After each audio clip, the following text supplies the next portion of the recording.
Well, good morning, ladies and gentlemen, and welcome to Grumman Pilot's YouTube channel. And this morning we're going to talk about trying to land in a 2400 remote grass strip, which was listed as the surface as turf in poor condition.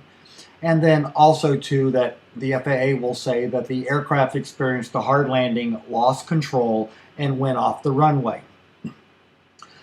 That's why it's important that you nail your speed in these approaches.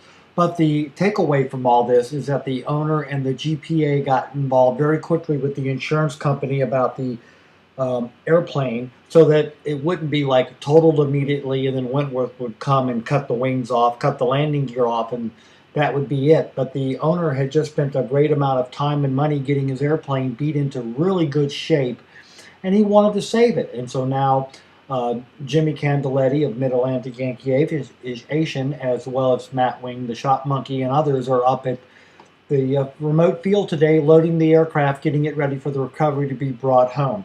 So again, watch your approach speed. It's very important. But on a short strip, you need to really nail your approach speed, especially in a soft field that you have not been into or walked on before. It's always important. The good news about this is the pilot has a little bit of a bruised ego, but the airplane will be fixed and will fly again. So those are our takeaways. We hope you found all this useful and informative.